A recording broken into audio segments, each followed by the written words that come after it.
teman-teman mahasiswa sebetulnya sangat mempercayai kapasitas Gibran Rakabuming. Bisa dikatakan kita jadi distrust dengan kemampuan pemimpin kita. Wakil presiden kita itu dari kalangan milenial bahkan muda. Mengapa teman-teman mahasiswa tidak mempercayakan atau lebih banyak berkomunikasi dengan wakil presiden yang lebih muda ini? Karena wakil presiden lebih muda, kita merasa lebih connect. Enggak. Program yang digaung-gaungkan pun lapangan pekerjaan salah satunya. Kita bisa lihat sekarang bagaimana fresh graduate mengantri mencari pekerjaan, menghadapi kondisi ekonomi yang unstable seperti saat ini. Banyaknya masyarakat yang menjerit dan juga justru membuat masyarakat semakin sekarat. Kalau Pak Prabowo mau datang ya ke kampus-kampus, bagaimana ruang diskusi yang tumbuh, bagaimana ruang diskusi ilmiah, dan juga kita yang peduli dengan negara ini, kita masih berdiskusi gitu apa yang kita hadapi. Kita tidak dibayar. Pak Prabowo harusnya minta maaf kepada masyarakat yang sekian triliun itu udah dimanfaatkan untuk hal yang tidak benar. Alarm nasional di sini, alarm bangsa di sini adalah program-program yang menyentuh lapisan masyarakat ini perlu diawasi bersama. Pak Prabowo cenderung tidak mendengar apa kata publik. Jawabannya simpel, mungkin karena sifat yang tidak mau mendengar. Saat ada suara-suara kecil, suara masyarakat, suara mahasiswa itu terkesan hanya suatu keributan yang mungkin ada titipan atau semacamnya.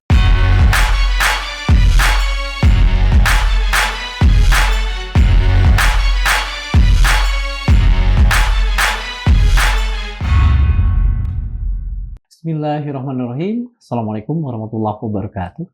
Sobat Madilog, ada pernyataan yang mengatakan bahwa masa depan sebuah negara sangat tergantung pada profil gerakan mahasiswa yang ada pada saat itu. Jika gerakan mahasiswanya menunjukkan kelompok-kelompok yang kurang militan, kurang bergairah, perlu asupan vitamin, maka barangkali kelangsungan negara itu ke depan juga menjadi sangat linear dengan apa yang terlihat saat itu. Berkenaan dengan apa yang terjadi beberapa waktu yang lalu, kita melihat gerakan-gerakan mahasiswa, demonstrasi-demonstrasi kembali marak. Mereka mempertanyakan performa negeri ini yang bagi sebagian dari mereka melihatnya tengah mengalami penurunan yang cukup signifikan. Maka pada Madilog kali ini, kami ingin mengajak Anda semua, Sobat Madilog, untuk mendengar langsung dari seseorang yang bergaul erat dengan gerakan mahasiswa, dengan mereka yang sehari-hari mendengarkan suara mahasiswa, kemudian memformulasikannya untuk membawanya ke tengah-tengah kita semua sebagai publik. Saya bawa ke hadapan teman-teman Madilog Nahdah Nadilah HR. Dia adalah Presiden Keluarga Mahasiswa ITB saat ini. Terima kasih Nadilah sudah memberikan waktu buat Madilog dan sobat-sobat di rumah. Terima kasih juga Kang untuk undangannya. Sama. Saya langsung saja mungkin pada pertanyaan yang barangkali tidak membuat Anda nyaman ya. Apakah dalam penilaian Nahdah pemerintahan Presiden Prabowo saat ini sedang membawa Indonesia bergerak menuju negara yang kuat atau justru tengah mengalami penurunan performa? Kalau dari pengamatan aku sendiri sebagai mahasiswa dan juga bagian dari masyarakat langsung, memang kondisi-kondisi sekitar yang kita hadapi, fakta-fakta yang kita lihat itu memang terlihat seperti ada banyak kemunduran di berbagai faktor gitu Kang. Salah satunya mungkin dengan adanya demonstrasi yang sudah disebutkan tadi, pergerakan yang mahasiswa lakukan, itu memang yang kita lakukan itu memang berdasarkan sesuatu yang ingin kita melihat kejanggalannya, ada sesuatu yang perlu diperbaiki, ada hal-hal yang masih perlu kita perjuangkan. Oleh karena itu mungkin dari segi demokrasinya, dari banyak hal yang mundur pada saat ini, apalagi dengan pergerakan mahasiswa sekarang yang sangat beragam juga, itu banyak hal yang sekiranya itu menunjukkan bahwa banyak kemunduran khususnya di demokrasi di negara kita saat ini. Apa saja misalnya yang Nadilah lihat? Kemunduran seperti apa? Kalau kemunduran banyak, yang pertama dari pergerakan mahasiswa gitu ya Kang, dari aku pribadi di internal mungkin teman-teman yang lain di BEM juga merasakan memang saat ini tuh pergerakan kemahasiswaan ini sedang mengalami kemunduran, entah itu dari segi ketertarikan mahasiswa terhadap pergerakan atau mungkin keterlibatan mahasiswa itu sendiri dalam lapisan masyarakat gitu. Karena kemunduran ini entah dikarenakan maksud saya kemunduran yang kemunduran dari sisi performa negara kita. Tadi kan Nahdah mengatakan Presiden Prabowo yang saat ini tengah memegang amanah itu justru membawa negara Berarti ini pada soal kemunduran. negaranya ya, Iya, Kang? Oke, betul. yang pertama, soal apa yang mundur dari negara Iya, kita saat betul. ini, yang pertama itu dari bagaimana tata kelola dan juga komunikasi publik pemerintah pastinya. Itu Oke. yang kita highlight sekali ya, apalagi dengan komunikasi pemerintah sekarang yang tidak mencerminkan apa yang masyarakat harapkan gitu. Kita sebagai masyarakat membutuhkan kepastian, membutuhkan konfirmasi, membutuhkan action langsung. Tapi apa yang kita dapatkan sekarang justru informasi-informasi yang mendorong polarisasi suara di masyarakat gitu.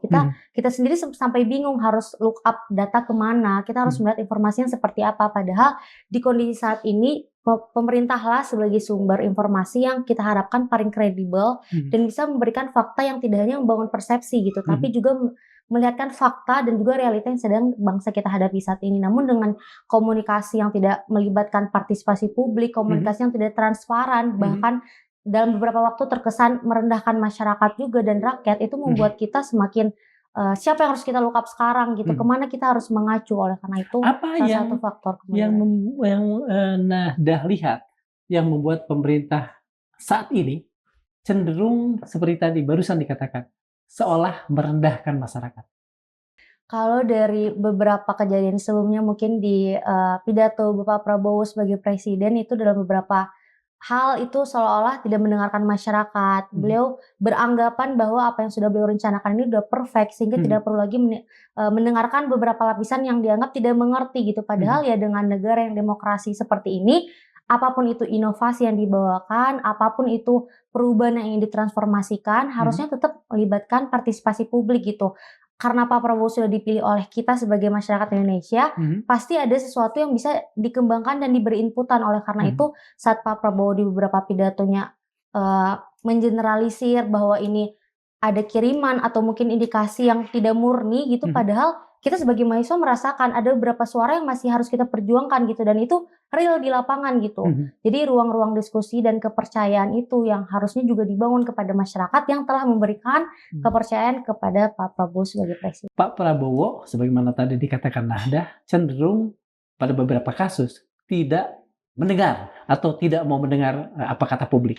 Apakah itu, kalau menurut Nahdah, apakah itu karena Nahdah yakin bahwa program katakan saja yang dilakukan pemerintah itu sudah sangat sempurna, perfect, atau memang ada sifat yang kurang mau mendengar? Jawabannya simpel, mungkin karena sifat yang tidak mau mendengar ini. Tapi kenapa tidak mau mendengar itu pasti banyak faktor ya, Kang. Mungkin dari segi pemerintahan itu banyak faktor geopolitik ataupun faktor yang dipertimbangkan oleh pemerintah. Sehingga saat ada suara-suara kecil, suara masyarakat, suara mahasiswa itu terkesan hanya suatu keributan yang mungkin ada titipan atau semacamnya. Padahal fakta realitanya masih ada banyak masyarakat, masih banyak lapisan rakyat yang masih berteriak gitu, yang masih butuh kita advokasikan, masih butuh kita eskalasikan isu-isunya. Jadi sifat itu salah satu faktor yang mendorong mungkin Bapak Presiden ini tidak mendengar beberapa suara karena sudah beranggapan di kabinet ataupun di lingkungan pemerintahan yang kita lakukan ini sudah benar. Tapi sebenarnya fakta di lapangannya masih banyak hal yang masih perlu dievaluasi dan perlu diperbaiki. Apa yang bisa membuat pemerintah ke depan bisa lebih mau mendengar semua aspirasi publik termasuk mahasiswa? Ada dua ya, Kang. Yang pertama itu pasti yang perlu pemerintah lakukan adalah kesadaran dan juga political willingness-nya untuk mendengarkan dan mengusung asas-asas yang seperti partisipasi publik, bahwa demokrasi ini nyata dan saat ada yang bersuara apalagi dengan cara yang baik dan menyampaikan secara substansional itu memang harus didengarkan dan ditindaklanjuti. Jangan hanya datang ke lapangan mendengarkan say yes, tapi apa tindak lanjutnya? Masyarakat juga butuh rentang waktu untuk memastikan apa yang dituntut itu perlu dipertanggungjawabkan dan perlu dikawal gitu. Kita pun sebagai mahasiswa membawa tuntutan, itu kita berpikir bagaimana cara menuntut, cara mengawal tuntutannya tersebut. Layaknya pemerintah juga sebaiknya seperti itu gitu. Pemerintah harus benar-benar bisa memberikan rentang waktu sepersekian hari, sepersekian bulan untuk bisa memastikan tuntutan tersebut bagaimana progresnya. Timbal baliklah ada feedbacknya seperti itu, Kang. Jadi evaluasi dari pemerintahannya. Dan yang kedua yang paling penting juga adalah bagaimana pemerintahan itu menjalankan semua program dan tata kelola kesehariannya itu selalu melibatkan gitu, Kang, supaya sifatnya tidak hanya tambal sulam gitu ya, Kang. Saat tidak didengar, oke ada yang demonstrasi didengar sejenak terus kembali lagi ke sistem-sistem yang mungkin merugikan rakyat gitu, yang membuat semakin tingginya inequality di rakyat kita gitu. Jadi sebenarnya dua cara itu yang harus tetap konsisten dijaga oleh pemerintah supaya bisa membangun trust lagi antara kita, masyarakat, dan juga pemerintah. Oke. Ini ada satu fakta ya, bahwa usia Pak Prabowo bahkan di atas saya. Usia nada di bawah saya.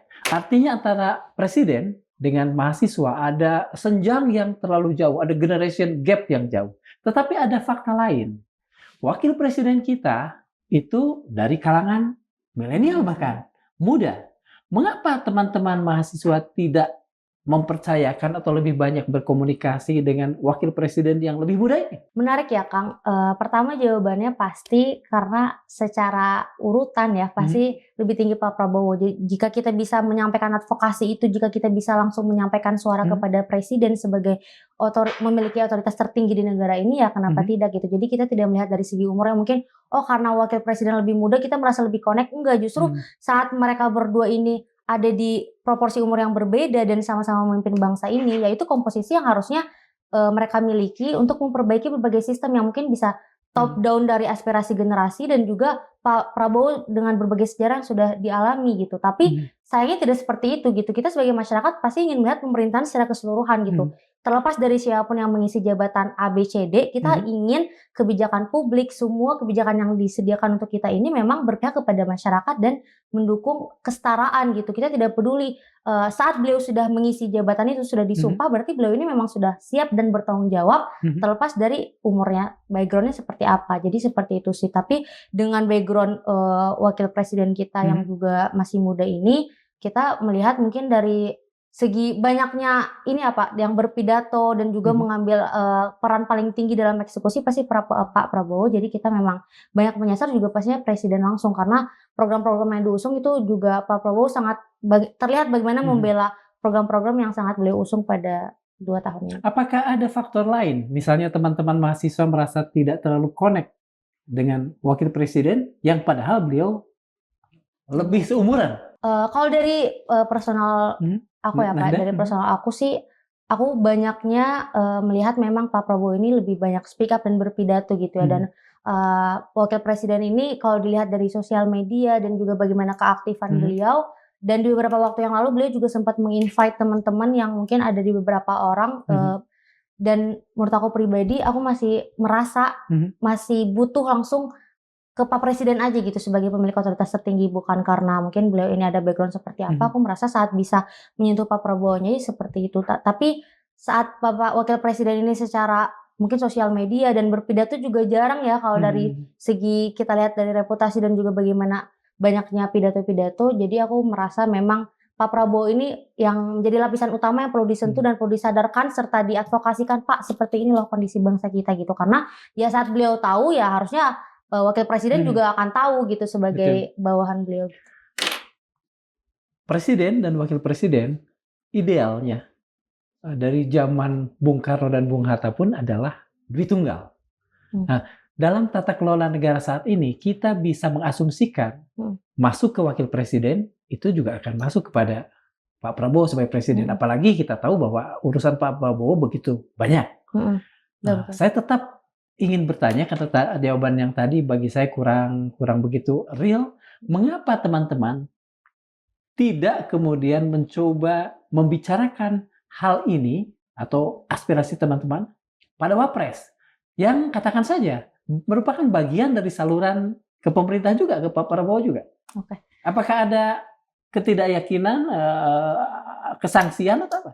Karena asas duit tunggal saat kita berbicara ke wakil presiden ini itu sudah rangkap langsung ke presiden. Namun faktanya dua orang yang berbeda Pak. Saat aku berkomunikasi dengan Bapak pun ya logikanya walaupun aku mengadvokasikan ke Bapak, ke teman Bapak yang lain juga pasti ada cost di situ untuk mentransfer informasi itu. Jadi aku masih stance memang baiknya kalau Pak Presiden langsung bisa mendengarkan dan bisa langsung mendelegasikan berbagai hal untuk perbaikan, ya kenapa tidak gitu. Tapi jika memang ada faktor tadi yang dipertimbangkan karena umur beliau masih muda atau seperti apa, itu pure karena memang kita merasa butuh menyentuh yang otoriter tertinggi ini sih Bapak Prabowo, bukan karena background umur. Bukan karena kesangsian? Bukan sih Pak. Jadi teman-teman mahasiswa sebetulnya sangat mempercayai kapasitas Gibran Rakabuming? Kalau ngomong soal kapasitas secara bukti yang dihadapkan kepada Indonesia saat ini, bisa dikatakan kita jadi distrust dengan kemampuan pemimpin kita gitu ya, dengan Mhm. apa yang kita harapkan. Sekian persen yang, mereka dapatkan pada pemilu yang lalu itu Mhm. dan dengan apa yang dilakukan dalam 2 tahun ini, bukti janji-janji politik yang sudah dibawakan tapi faktanya seperti apa, ya kita Mhm. jadi, distrust dengan pemimpin saat ini. Apa yang terutama membuat distrust? Apakah misalnya karena Pak Gibran pernah menjanjikan 19 juta lapangan kerja bla bla bla, yang kemudian kita belum melihat, eee, benihnya atau bahkan jigotnya muncul? Kalau distrust yang pertama itu, lukanya pasti banyak ya, Pak, ya, Iya. mulai dari pencalonan yang banyak sistem yang sekiranya kita masih mengingat akan selalu mengingat luka itu, Mhm. kecacatan dalam bagaimana sistem hukum kita, kemudian juga dalam keberjalanannya juga janji-janji yang dijanjikan tersebut, lapangan pekerjaan salah satunya, kita bisa lihat sekarang bagaimana fresh graduate mengantri mencari Mhm. pekerjaan, menghadapi kondisi ekonomi yang unstable seperti saat ini, banyaknya masyarakat yang menjerit dan juga program yang digaung-gaungkan pun ternyata bukan membawakan sesuatu yang benar-benar bermanfaat ke semua lapisan masyarakat, tapi kesannya Mhm. memang terlalu kilat dan justru Mhm. membuat masyarakat semakin sekarat gitu. Mhm. Masyarakat semakin berteriak, tapi sebagian dari pemerintah ini menutup telinga, tidak ingin mengevaluasi karena tidak melibatkan partisipasi publik secara sepenuhnya, seperti Oke. itu. Nahdah tadi mengatakan di awal-awal bahwa, eee, demonstrasi mahasiswa Mhm, itu merupakan cerminan bahwa ada sesuatu yang salah di negara dan karena itu kemudian mahasiswa, menyuarakannya. Tetapi beberapa waktu yang lalu kan kita mendengar bahwa presiden langsung mhm. mengatakan, ada, apa namanya, demo-demo bayaran dan lain sebagainya. Bagaimana Nahdah sebagai, presiden keluarga mahasiswa ITB melihat pernyataan ini? Yang pertama untuk, adanya statement yang menyatakan bahwa itu bayaran dan yang kita lihat faktanya Hmm, juga real gitu ya, ada. Pak, dan itu jujur memang mengecewakan pastinya. Tapi apakah itu, bisa disimpulkan bahwa semua pergerakan mahasiswa ini dalam tanda kutip "dibayar" atau hanya dimanfaatkan oleh segelintir kepentingan? Tidak gitu. Mhm. Bisa dilihat dan bisa dibuktikan gitu kalau Pak Prabowo mau datang ya ke Mhm. kampus-kampus bagaimana ruang diskusi yang tumbuh, bagaimana ruang diskusi ilmiah dan juga kita yang peduli dengan negara ini, kita masih berdiskusi gitu apa yang kita hadapi. Mhm. Kita tidak dibayar gitu, masih banyak pergerakan yang murni dan oleh karena itu, harusnya pemerintah ini memang willing mendengarkan dan Mhm. bahkan kapan perlu menjemput suara itu gitu. Jangan menunggu demonstrasi lapangan dulu, bahkan Mhm. saat demonstrasi pun belum tentu didengar gitu ya, Iya. Pak. Kayak kos yang dikeluarkan sebanyak itu, tapi Iya belum iya iya. tentu what's next-nya tuh belum tentu bisa dipertanggungjawabkan juga oleh pemerintah gitu. Mhm. Jadi seperti itu yang dihadapi sekarang dan selanjutnya, menanggapi statement seperti itu, kecewa sih pastinya ya, Pak, ya, karena seolah-olah saat ada indikasi-indikasi yang memang mengecewakan itu mengeneralisir yang lain, Mhm. itu domino efek banget ke mahasiswanya. Jadi seolah-olah kayak membangun distrust Mhm. antara sesama mahasiswa juga salah satu dampak yang dihasilkan dari fenomena tersebut. Tapi percayalah masih banyak pergerakan mahasiswa itu yang murni dan memang, mewakili suara-suara kecil masyarakat. Ini pernyataan itu sempat tidak membuat semangat mahasiswa turun, sebagian mahasiswa yang, katakan saja ingin, bangkit menyuarakan hati nurani publik menjadi ciut karena pernyataan itu? Sempat? Kalau secara langsung hanya karena pernyataan itu tidak pastinya, Mhm. karena pergerakan mahasiswa ini apa yang dibawakan itu beralasankan Mhm. adanya suara-suara yang harus diwakilkan, adanya juga kajian yang memang dibawakan dan ada sesuatu yang ingin diadvokasikan, dieskalasikan lebih lanjut. Mhm. Jadi jika ada statement yang mematahkan itu sekiranya hanya faktor kecil yang tidak berpengaruh gitu ya Pak, hanya Mhm. persekian persen gitu. Tapi, ya domino efeknya pasti ada, apalagi banyaknya, spektrum mahasiswa itu sangat luas gitu ya Pak ya. Mhm. Tapi apakah itu akan meredamkan semangat berkemahasiswaan, semangat aktivisme untuk bisa mensuarakan itu pasti tidak. Karena Tidak ya? yang menjadi landasan kita untuk bergerak itu memang adanya suara masyarakat, adanya kajian, ada sesuatu yang memang pengen kita bawakan dan Mhm. sebagai ruang demokrasi yang ingin kita tunjukkan bahwa masih ada nih orang-orang yang harus mensuarakan suara masyarakat dan juga hal-hal yang perlu diperbaiki, kayak negara kita ini masih harus Mhm. berbenah seperti itu. Kalau kita melihat apa yang dialami Tio, Tio UGM, eee, Oke. sama seperti Nahdah, beliau juga kan dulu adalah ketua BEM. Mhm. Nahdah sekarang adalah ketua presiden mahasiswa ITB. Tio dikriminalisasi. Kalau menurut banyak orang, hal yang sama itu bisa terjadi pada semua orang, semua pentolan gerakan mahasiswa. Adakah rasa takut atau khawatir atau apa di diri Nahdah bahwa kriminalisasi itu suatu saat juga akan datang? Kalau ada rasa takut itu tidak ya Pak ya, karena apa yang dialami oleh teman kita Tio ini memang suatu yang sifatnya sudah sangat kompleks gitu. Hmm. Dan kalau kita melihat dengan berdasarkan keyakinan kita dan kita bergerak dengan kebenaran ilmiah serta aku pribadi di ITB sendiri dan teman-teman sekitar itu kita bergerak dan kita percaya diri gitu apa yang kita bawakan itu benar sehingga kita tidak perlu takut karena kita yakin juga sistem di sekitar kita masih banyak orang-orang yang akan peduli dengan kebenaran itu gitu. Jadi jika ada kriminalisasi atau hal-hal yang tidak diinginkan tersebut, kita juga yakin jika memang ini gerakan yang benar akan ada yang membantu setelahnya. Jadi kita tidak takut jika ada kriminalisasi tersebut, tapi kita memastikan yang bisa kita set gitu ya Pak, boundaries kita adalah kita yakin bahwa apa yang kita bawakan ini benar dan kita berlandaskan sesuatu yang bisa dipertanggungjawabkan. Jadi itu aja sebagai semangat dan juga api yang menjaga kita agar tetap percaya diri dan tidak takut. Oke, Nahdah. Apa yang dilakukan teman-teman yang kemarin kemudian terbukti mendapatkan bayaran itu, kan tadi dikatakan sedikit banyak membawa distrust di kalangan mahasiswa. Nah, kalau menurut Nahdah, apa yang harus dilakukan pada orang-orang ke mahasiswa-mahasiswa seperti ini? Sanksi seperti apa? Atau kalau hukuman seperti apa? Karena sebagaimana yang tadi dikatakan, mereka membawa persoalan juga pada gerakan mahasiswa yang untuk menumbuhkannya pun tidak mudah. Oke.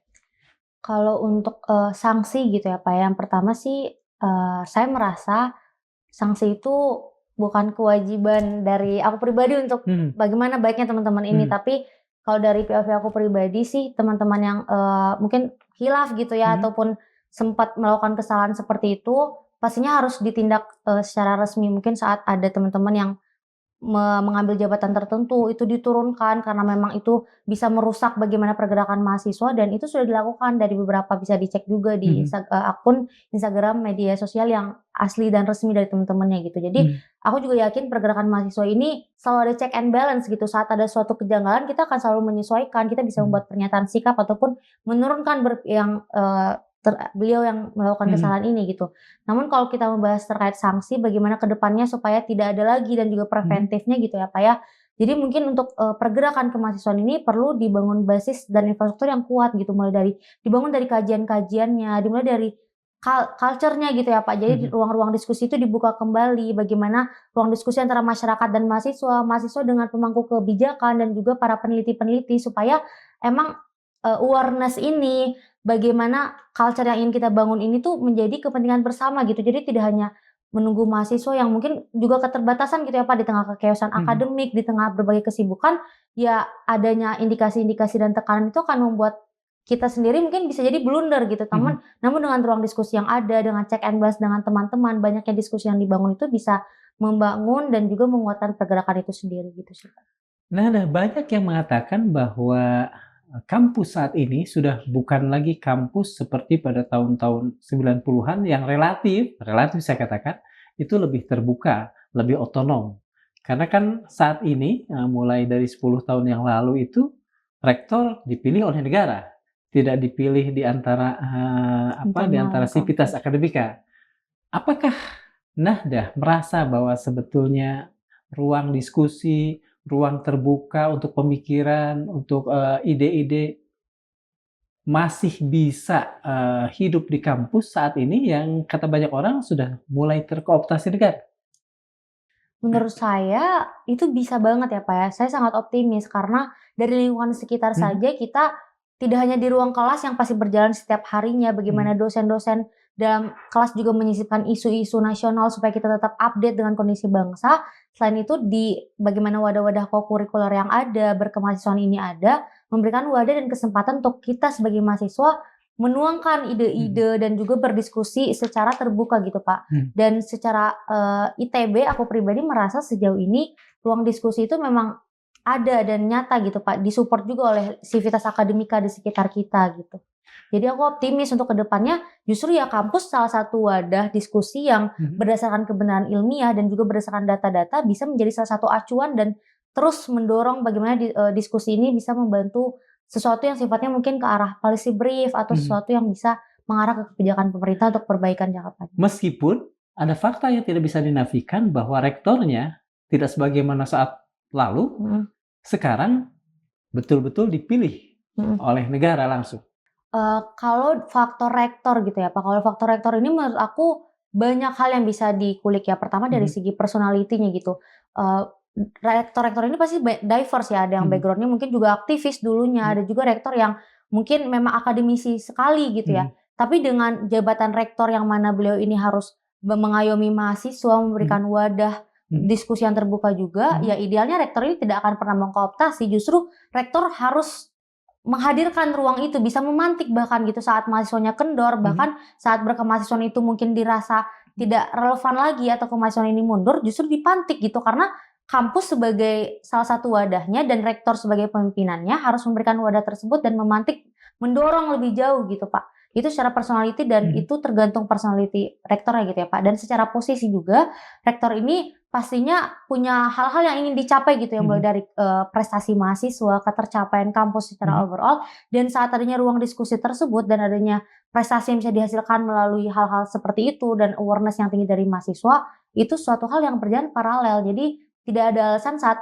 rektor, posisi rektor yang dipilih oleh siapapun itu akan membatasi ruang gerak ataupun mengkooptasi pergerakan, itu tidak bisa.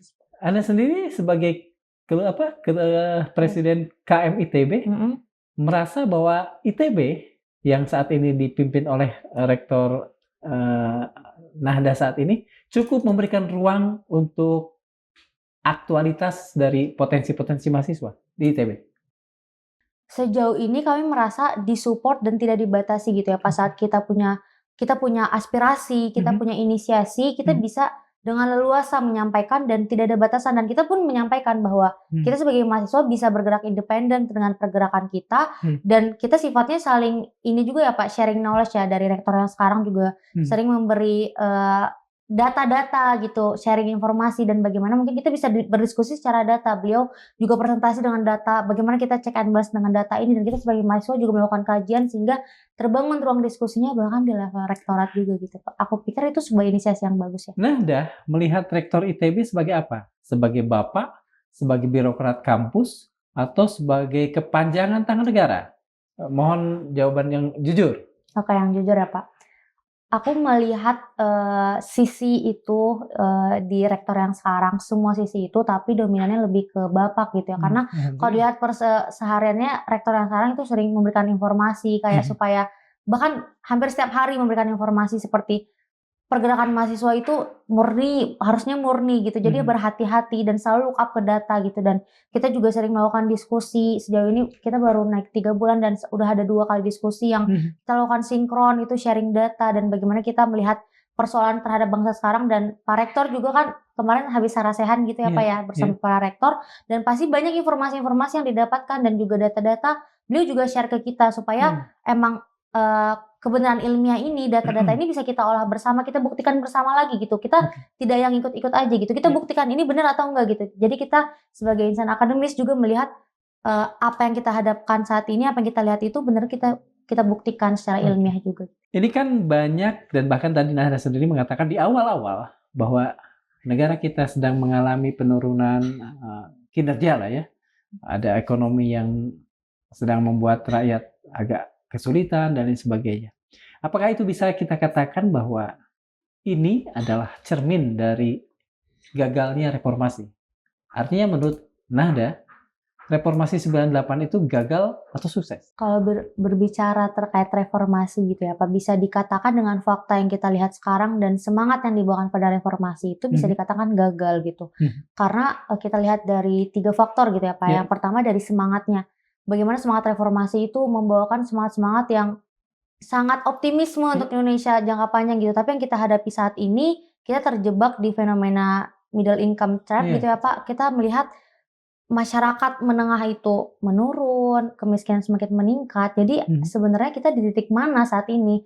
Kemana ekonomi, yang kedaulatan ekonomi itu kemana gitu? Dan kenapa masyarakat kita semakin banyak yang tidak sehat secara ekonomi gitu? Kemana semua arus itu? Apakah hanya menguntungkan berbagai kaum elitis doang atau bagaimana? Itu harus kita pertanyakan saat ini, dan itu tidak sesuai dengan semangat yang dibawakan. Yang kedua, secara tata kelola dan bagaimana di level pemerintahannya itu mungkin banyak aktivis yang juga ada di level pemerintahan, namun kita lihat fakta sekarang korupsi di mana-mana masih merajalela. Kenapa KPK itu Indonesia ini unik ya Pak, bangsa yang besar dan udah punya KPK gitu. Bahkan udah ada suatu forum besar untuk mengurus korupsi ini saking pentingnya gitu, saking gentingnya korupsi ini di Indonesia gitu. Jadi kita KPK itu ya. udah menormalisasi gitu. Bahkan kita kayak sampai ada institusinya, sampai banyak kasus yang sampai ngantri gitu kan itu sesuatu yang menurut aku pribadi sangat menjadi PR kita untuk jangka panjang korupsi ini gitu ya Pak ya. Itu yang menjadi PR kita bersama dan itu sayangnya terjadi bahkan di pemerintahannya gitu. Jadi itu kalau kita bisa bicara dari hati ke hati ya, itu justru yang mengurus kekayaan negara saat ini, yang masyarakat membayar pajak hanya per sekian ribu rupiah malah dimanfaatkan di level atas seperti itu kan sangat merusak hati masyarakat ya Pak ya gitu ya. Dan yang ketiga yang terakhir secara reformasi ini bagaimana selain semangat dan juga bukti dari pemerintahannya, yang paling penting adalah bagaimana komitmennya gitu sih Pak. Jadi kalau komitmen ini bisa diukur dari banyak hal gitu ya, mulai dari konsistensi kebijakan, konsistensi perlibatan partisipasi publiknya, bagaimana ruang demokrasi yang dihadirkan itu ternyata dari awal kita membawa statement yang mundur gitu. Padahal itu bisa menjadi indikator bahwa emang reformasi itu gagal dari yang zaman itu. Kita bisa melihat bagaimana kedaulatan ekonomi sekarang rendah, tidak mendorong daya beli masyarakat, kondisi yang unstable seperti ini berpengaruh banyak terhadap UMKM, pengusaha dan juga lapisan masyarakat pastinya gitu. Dan itu masih menjadi PR Indonesia sebagai bangsa yang besar dengan berbagai pulau dan 280 juta penduduk itu masih PR banget dan tidak menunjukkan kesuksesan pada reformasi. Kalau dari penilaian, meskipun tentu saja ini penilaian kasar dari Nahda sendiri, sejak kapan reformasi ini mulai dibelokkan? Katakan saja ada yang mengatakan dibajak oleh elit-elitnya sendiri. Ini enaknya ngomongnya by data gitu ya Pak, dari tren ekonomi gitu ya. Namun kalau kita bisa melihat dari beberapa tahun ke belakang, mungkin 10 tahun ke belakang gitu ya, itu semakin kerasa bagaimana ekonomi ini semakin tidak berdaulat gitu pas saat ada data yang kita lihat seperti itu tadi. Kemudian juga berbelok saat ruang-ruang demokrasi itu mulai sempit, saat bahkan beberapa hal demonstrasi itu sangat dibatasin gitu ya Pak ya. Jadi mungkin hal seperti itu menjadi indikator dan melihat bahwa semangat reformasi itu justru menurun dan berbelok gitu ke arah yang lain, hanya mendukung beberapa kepentingan elit bahkan gitu, tidak memikirkan lagi yang social justice ataupun equality yang harusnya kita pikirkan bersama-sama dan program yang jika memang menyentuh masyarakat itu benar-benar mendukung keadilan dan juga kesejahteraan, bukan lagi hanya menguntungkan beberapa pihak yang balik lagi itu inequality-nya semakin tinggi dalam lapisan masyarakat. Nahda mengatakan bahwa 10 tahun terakhir paling tidak Nahda melihat pembelokan itu. Ada pembelokan dari cita-cita reformasi 98. Sementara ada data yang meskipun tidak harus saya buka ya, kita semua sudah jadi common sense bahkan. Sejak 10 tahun lalu, angkatan-angkatan 98 yang menjadi pengusung reformasi masuk ke pemerintahan. Mereka bukan lagi orang yang harus teriak-teriak, tapi orang yang harus menjalankan, sudah menjadi eksekutif. Artinya, justru angkatan 98 ini yang membuat reformasi gagal kalau misalnya urusannya tadi 10 tahun. Dalam bayangan Nahdah, secara common sense, mengapa mereka sampai begitu? Pertanyaannya kenapa si aktivis ini gagal gitu ya? Padahal kan mereka aktivis, mungkin mereka dulu KM ITB, mungkin mereka dulu kepala ketua Senat Unpad, ITB, UI, UGM dan sebagainya. Tapi kemudian mereka jadi seperti itu. Jadi ada dua skop sih kalau bahas ini. Yang pertama dari segi perekrutannya kita bahas bagaimana sistemnya, yang kedua secara kapabilitas gitu. Kita bicara konteks terkait pemerintahan ini sendiri gitu. Jika kita berbicara terkait spektrum dan juga perekrutannya, sistem kenapa gagalnya gitu ya Pak ya, bisa dikatakan ya aktivis-aktivis ini yang berteriak-teriak pada zaman 98 saat masuk ke pemerintahan itu juga tidak sepenuhnya merit system gitu ya Pak ya. Jadi kita bisa lihat background, kita bisa check and balance lah dengan beberapa data Menko-Menko sekarang, pemerintahan sekarang yang tiba-tiba mengisi posisi A, B, C, D gitu. Tapi di level masyarakat bisa dipertanyakan gitu. Kenapa tiba-tiba, kenapa seolah-olah saat ada orang yang jelas nih sarjana ini, bachelor ini, bahkan magister ini, tapi masih susah mencari bekerja gitu, masih keliling-keliling membawa draft CV gitu Pak. Sedangkan orang-orang yang di atas sana itu lebih gampang secara masuk gitu ke pemerintahan. Jadi secara sistem itu tidak menjawab dan pastinya akan mengarah ke sesuatu yang tidak baik juga gitu saat sistemnya, cara perekrutannya sudah tidak baik, tidak bisa hanya berlandasan karena beliau ini aktivis, karena beliau ini bersuara, ya beliau bisa mengisi jabatan ini. Itu sebenarnya tuh logika yang salah ya Pak ya. Jadi secara perekrutan itu sendiri itu sesuatu yang bisa dievaluasi dan itu sudah menjawab kenapa sistem ini bisa gagal. Yang kedua secara kapabilitas dan juga faktanya, fenomenanya gitu ya.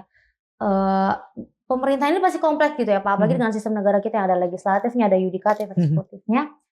Saat ada orang-orang yang baru masuk, pasti akan sangat kaget. Kita bisa melihat juga bagaimana banyak orang yang terhitung korupsi, menyalahi sistem, dianggap koruptor karena sistemnya mungkin walaupun beliau tidak melakukan gitu ya. Tapi itulah negara kita negara hukum yang banyak hal yang kompleks dan perlu dipelajari lebih lanjut. Saat kita mencoba masuk ke sistemnya, mendobrak sistemnya dan kita tidak paham sepenuhnya, ya di situ ada culture shock-nya gitu Pak. Bisa jadi saat ada semangat yang dibawakan di awal itu tidak implementatif gitu. Oke, kita sekarang ngomong gampang kayaknya Pak ya, memperbaiki ini dengan cara A, B, C, D. Tapi saat kita menjadi eksekutornya, saat kita menjadi orang yang duduk di sana, belum tentu kita bisa melakukan itu gitu. Belum tentu kita semudah itu untuk memperbaiki semua sistem ini secara verbal gitu. Secara verbal kita ngomong, ya udah MBG baiknya gini-gini aja. Tapi saat implementasi yang dihadapkan tuh bukan itu gitu.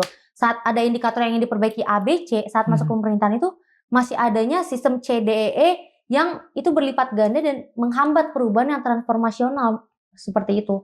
Dan itu salah satu faktor yang baiknya memang ya Pak ya, apalagi generasi muda sekarang juga PR-nya kita bisa melihat itu sebagai sebuah sistem yang utuh. Kita tidak memperbaiki sesuatu secara parsial doang gitu. Kita perbaiki secara sistem semuanya karena kita ngomong terkait perbaikan Indonesia ini dalam jangka panjang itu terkait sistem semuanya dan perlu ada keinginan untuk bergerak bersama untuk memperbaiki ini semua. Karena jika kita hanya memperbaiki setengah-setengah di beberapa sistem saja, mungkin dengan kita berpikir aktivis ini masuk dan bisa mengisi beberapa posisi strategis ini itu akan memperbaiki, belum tentu gitu. Bisa jadi di situ hanya ada fenomena kepentingan politik yang bermain di sana seperti itu. Apakah ketika seorang aktivis, katakan saja aktivis 98, mengapa 98? Karena kita tadi sepakat bahwa kita tidak melihat aktivis-aktivis yang masuk ini membawa perubahan yang cukup signifikan ke arah kebaikan, ya. Begitu. Karena itu saya terus bertanya, apakah karena mereka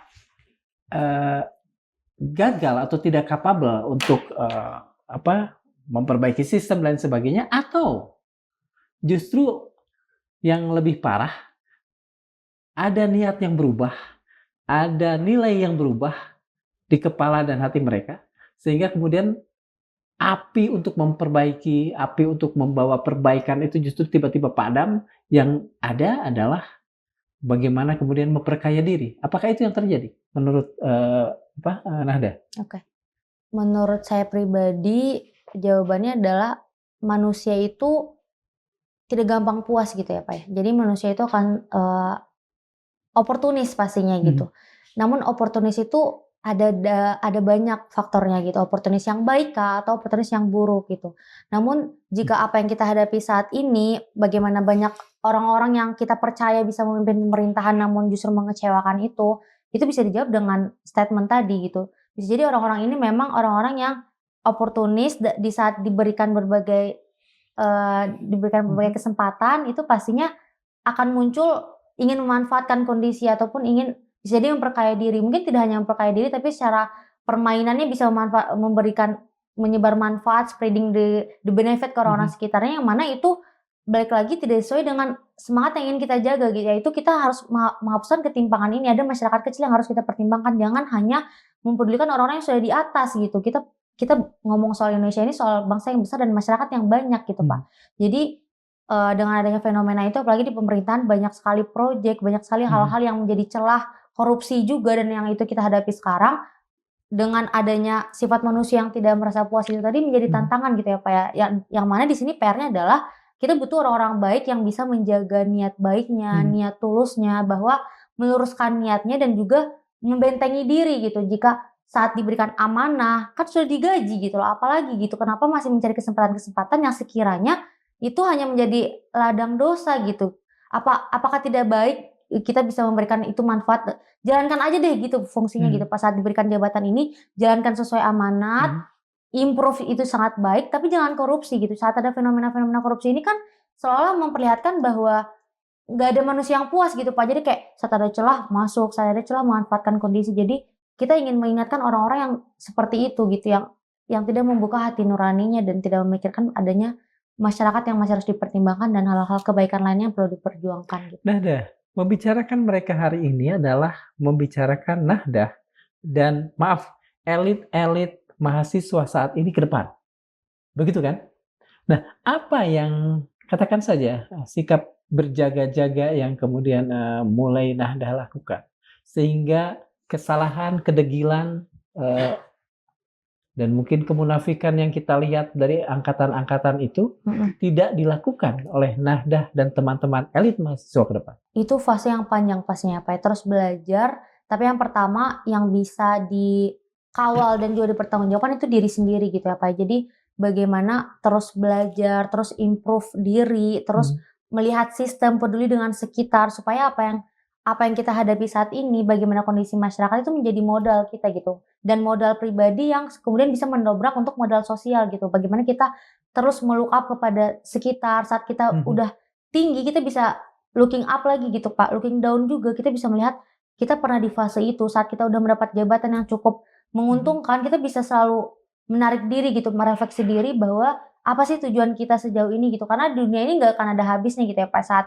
ada berbagai kesempatan ya selalu akan ada hal-hal oportunis dan jiwa-jiwa kemanusiaan tadi yang mungkin bisa membawa kita ke arah yang tidak baik. Jadi mungkin itu yang pertama, menjaga diri sendiri dengan keilmuan dan juga modal-modal sosial, memperbanyak komunikasi dengan masyarakat yang mungkin tidak bisa dilakukan pemerintah saat ini dengan segala keterbatasan. Ya kita sebagai lapisan masyarakat teruslah mendengar gitu, mendengar, berbenah diri dan mengajak lingkungan sekitar. Kalau secara kolektif itu secara mahasiswa ya kita membangun rasa empati dan simpati itu. Kita bisa dilihatlah mahasiswa sekarang punya pilihan yang banyak ya Pak ya, saat bisa bekerja langsung, bisa memilih untuk fokus kepada diri sendiri, tapi masih banyak juga mahasiswa yang masih ingin mendengarkan masyarakat, masih ingin menjadi corong suara gitu, masih peduli dengan sekitar, yaitu menjadi bukti nyata bahwa itu modal-modal yang kita kumpulkan sekarang, bahwa saat kita hidup di negara ini kita tidak hanya berbicara soal kepentingan pribadi, tapi kita bisa mengataskan kepentingan bersama di atas kepentingan pribadi, dan itu udah menjadi modal sosial yang perlu kita jaga ke depannya, dan pastinya itu perlu diperkuat oleh lingkungan sekitar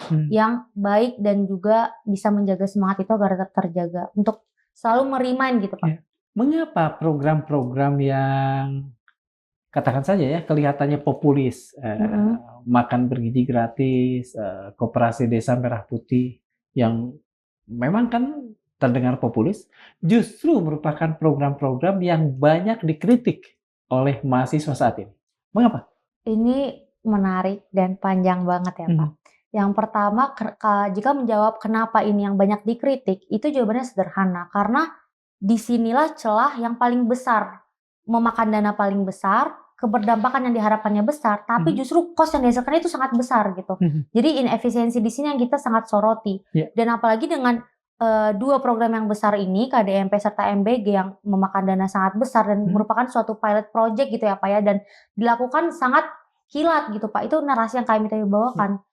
Dua program yang besar ini dengan keterbatasan yang ada, dengan berbagai naskah ilmiah yang sudah menyatakan ini perlu dikawal lebih lanjut, dan sekarang kita sudah melihat faktanya gitu Pak, ini sudah bisa dikatakan gagal, tidak sesuai dengan semangat awal yang dibawakan. Kita tidak bicara soal semangat programnya yang salah, tapi tata kelolanya dan pelaksanaannya gitu. Saat ada semangat yang baik untuk membawakan MBG, tapi tata kelolanya hanya menguntungkan beberapa pihak, bahkan membawa beberapa masyarakat keracunan dan hal-hal lainnya, itu kan suatu faktor yang tidak bisa diukur gitu ya Pak, dan tidak bisa dikontrol sepenuhnya gitu. Jadi kita tidak lagi melihat program-program ini suatu hal yang sudah perfect secara persiapan gitu. Sedangkan secara planning kita perlu melihat staging itu seperti apa. Kita tidak bisa membawakan sebuah program yang sekilat itu gitu.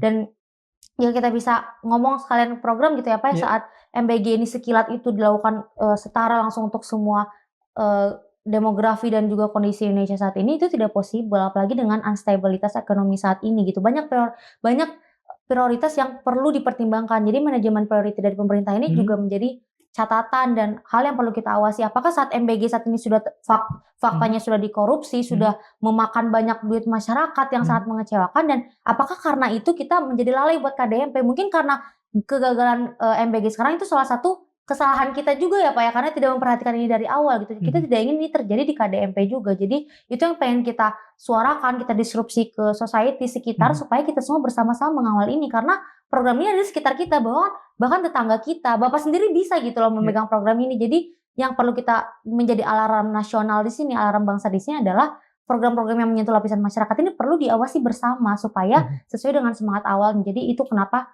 yang program ini kenapa menjadi point out dari mahasiswa sekarang. Terus yang kedua, kenapa program ini menjadi penting?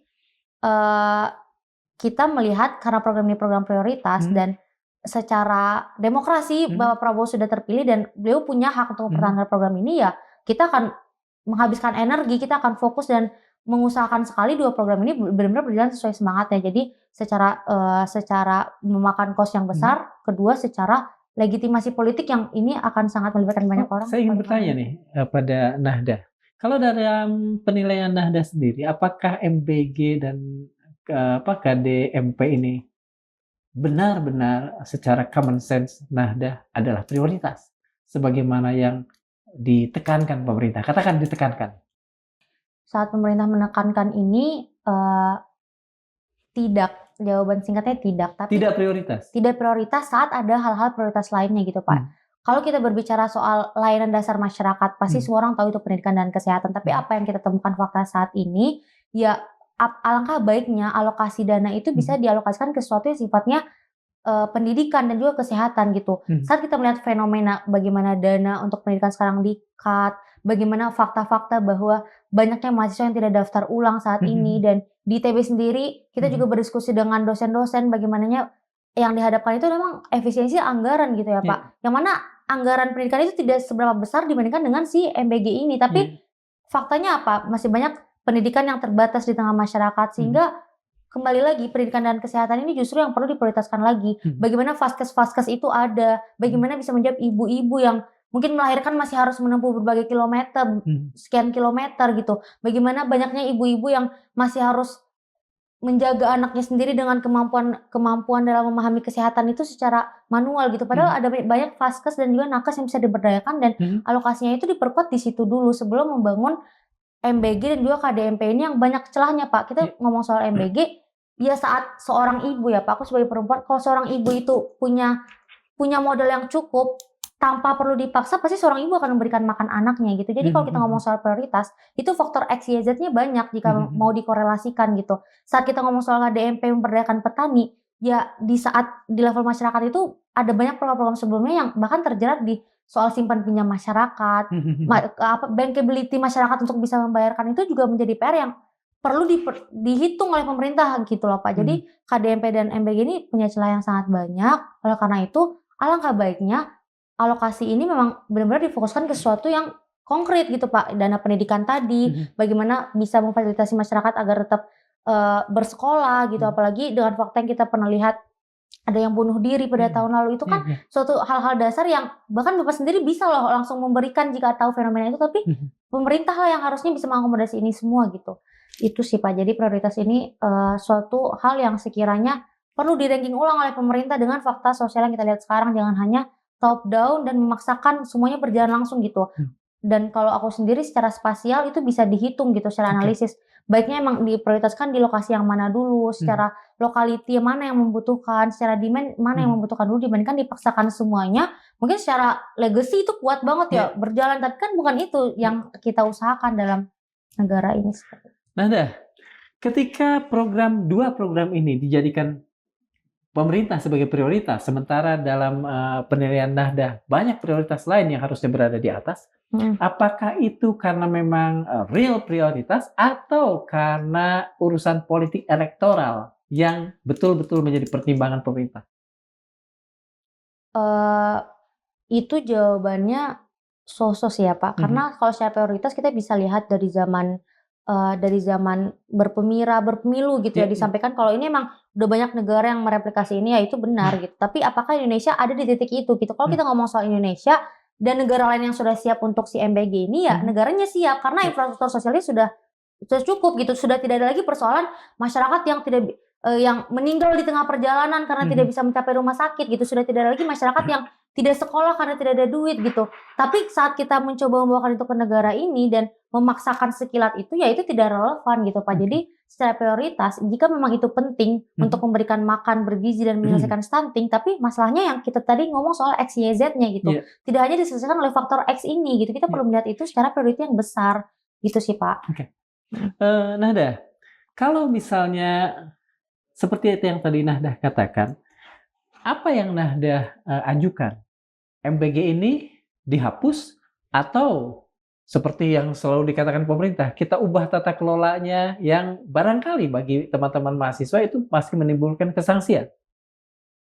Kalau dari kami ITB sendiri, kami tidak membawakan tuntutan untuk menghapus karena kami tahu bahwa MBG ini juga banyak kepentingan politik dan banyak kos yang dihasilkan dari sini gitu ya Pak. Kita sekarang ada di titik bagaimana menghadirkan solusi di tengah keterbatasan dan juga menghadirkan titik tengah gitu Pak, titik tengah supaya keberdampakannya tetap besar gitu. Karena kalau kita ngomong soal rugi atau nggak rugi, ini sudah rugi gitu. Kita kayak udah bisa ngomong Pak Prabowo harusnya minta maaf kepada masyarakat yang sekian triliun itu udah dimanfaatkan untuk hal yang tidak benar, tidak sesuai dengan tanggung jawab awalnya gitu.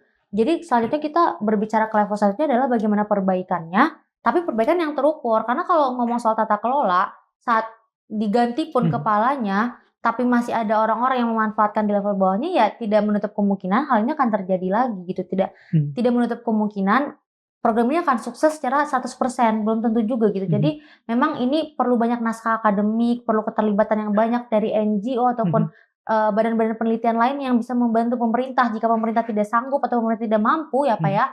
Dan apalagi banyak universitas juga yang bisa memberikan naskah akademik untuk membantu ini semua dan membuktikan bahwa kita ada di titik yang seperti apa untuk dapat menjalankan program ini dengan kos yang harus kita tanggung tapi tetap mencapai keberdampakannya yang efisien untuk sampai ke level masyarakat. Mungkin dengan tadi beberapa hal yang kita tidak perlu memaksakan pembangunan SPPG lagi. Kalau aku sendiri sih, kalau masih ada pembangunan SPPG sekarang di stop dulu aja gitu. Buat apa gitu pembangunan SPPG yang ada di tengah kota, bahkan menggunakan fasilitas sekolah gitu. Padahal sekolahnya sendiri itu masih membutuhkan perbaikan gitu ya Pak ya.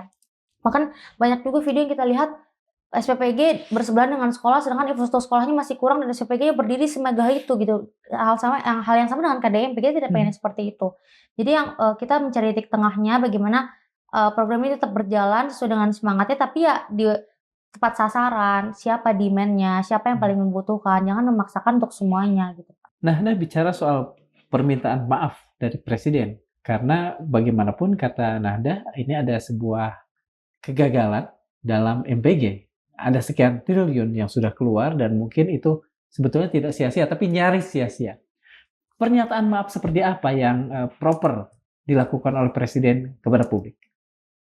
Saya rasa bagaimana level properity-nya ini diserahkan pada Pak Prabowo aja gitu. Bagaimana dengan willingness Pak Prabowo dan dengan gaya dialektikanya Pak Prabowo. Tapi menurut saya pribadi sebagai pemerintah dan juga pemilik kekuasaan tertinggi gitu ya, saat ada hal-hal yang mengecewakan seperti ini ya, saat Pak Prabowo ada berpidato di banyak tempat, di banyak hari gitu ya, itu bisa disampaikan saja bahwa memang pemerintah ini terus berbenah gitu, jangan seolah-olah semua everything's gonna be okay gitu Pak. Jadi kayak transparan saja ke masyarakat, karena masyarakat di sini tidak hanya butuh ditenangkan, tapi juga butuh selain ditenangkan juga dipastikan gitu. Fungsinya pemerintah di sini juga harus memastikan apa yang bisa dikawal dan ditanggungjawabkan selanjutnya gitu. Jadi ya disampaikan saja di setiap pidato memang ada kerusakan di tata kelola ini ya, daripada Pak Prabowo hanya menyampaikan pidato-pidato yang ngomong data, sedangkan kayak sebagian masyarakat mungkin tidak melihat data itu, tapi justru butuh kemurnian dari pemerintah itu sendiri bahwa memang pemerintah ini sedang berbenah juga gitu. Jadi hal seperti itu yang mungkin bisa dilakukan. Adakah peluang yang dilihat Nahdah bahwa Presiden akan menyampaikan permintaan maaf terkait kegagalan MBG itu? Kalau peluang saya rasa dengan kita berbicara saat ini mungkin ada ya, semoga Pak Prabowo mendengar. Tapi jika kita melihat secara lebih terukur gitu ya Pak ya, karena MBG ini dilakukan oleh orang terdekat Pak Prabowo juga bahkan dan banyak orang yang terlibat di dalamnya, nama-nama yang disebutkan itu sepertinya sih beliau akan berpikir berkali-kali ya untuk bisa meminta maaf, karena bukan faktor, pasti beliau berpikir tidak hanya faktor semangat dari programnya juga, tapi ya emang eksekutor-eksekutor di bawahnya. Jadi saya belum lihat ada kemungkinan, tapi semoga dengan kita meminta hari ini Pak Prabowo terbuka hatinya untuk bisa minta maaf kepada masyarakat, dan semoga itu bisa menjadi suatu titik juga masyarakat bisa mengerti, dan walaupun itu tidak menjelaskan apa-apa gitu ya Pak ya, tapi mungkin itu yang dibutuhkan masyarakat sekarang di tengah polarisasi suara dan juga tidak ada informasi yang terpusat dari pemerintah sekarang. Satu pertanyaan terakhir, melihat semua yang terjadi saat ini, ekonomi lah, apalah, kemudian tuntutan-tuntutan mahasiswa di sana sini, apakah Anda sudah melihat ada sedikit suara yang muncul bahwa perlu reformasi jilid 2? Perlu nggak? Menurut Nahdah dan teman-teman KMITB? Untuk reformasi jilid 2 ini pembicaraan yang sangat konteksnya besar gitu ya Pak ya. Jika ditanya apakah ini perlu atau tidak, itu perlu banyak faktor yang di breakdown. Tapi for simple, saya merasa perlu ada perbaikan besar-besaran, tapi bukan reformasi yang digaung-gaungkan gitu. Karena reformasi ini kita bisa melihat reformasi yang terakhir, bagaimana keterlibatan aktivis yang masuk, bagaimana kepentingan yang bermain lagi di sana, itu dirasa belum perlu, dan itu bahkan tidak menjadi sebuah solusi gitu ya Pak ya. Dan di sini saya merasa perlu perbaikan yang besar itu secara sistem dan juga dari orang-orangnya ini, apapun itu namanya mungkin selain reformasi, tapi yang dipentingkan di sini adalah bagaimana semangat dan konsistensi setelahnya. Karena itu yang bisa memperbaiki bangsa ini dalam jangka panjang gitu. Dengan berbagai strategi ekonomi, kedaulatan ekonomi yang diusahakan, manufaktur dan industrialisasi yang bisa mendorong daya beli masyarakat, itu bisa didorong oleh kebijakan-kebijakan dan juga political willingness yang selalu berpegang teguh kepada kebenaran gitu, tidak mudah terbelok-belokkan oleh kepentingan semata-mata gitu Pak. Jadi itu yang diperlukan saat ini. Belum perlu Karena kalau berarti ya? kita berbicara saat reformasi dan apa bukti reformasi saat ini justru mengecewakan juga dan tidak menjanjikan apa-apa, ya kita take it for granted juga gitu. Saat kita ngomong ada kabinet yang bisa menggantikan dan kita bisa mensubstitusi orang, tidak akan semudah itu juga pasti. Kita sekarang berbicara bagaimana di titik saat ini pemerintah take your time, tapi jangan lama-lama, perbaiki ini, jangan hanya menenangkan tapi juga memastikan serta mengawal bahwa ini akan benar-benar dilakukan gitu. Jangan hanya memberikan kesenangan-senangan sejenak dan membangun persepsi yang membuat masyarakat tidak memahami apa realitas sekarang. Terima kasih sekali Nahdah. Sobat Madilog, demikian perbincangan kami dengan Nahdah Nadilah HR. Apa yang tadi keluar adalah suara mahasiswa yang diwakili. Kita mendengar dan kita percaya bahwa suara anak-anak muda masih merupakan suara yang jernih, sebening mata bayi. Alangkah naifnya bila kita kemudian mengeneralisasi bahwa setiap gerakan, setiap demonstrasi itu harus selalu ditunggangi. Mudah-mudahan apa yang kami bicarakan membawa sedikit kepercayaan bahwa generasi muda dimanapun, apalagi di negeri ini, yang setiap elan sejarahnya selalu melibatkan orang muda, tidak lagi begitu gampang menyalahkan mereka atau memframing mereka dalam framing-framing yang agak muram. Terima kasih sudah memirsa. Assalamualaikum warahmatullahi wabarakatuh. Waalaikumsalam warahmatullahi wabarakatuh. Terima kasih. Siapa? Dadah.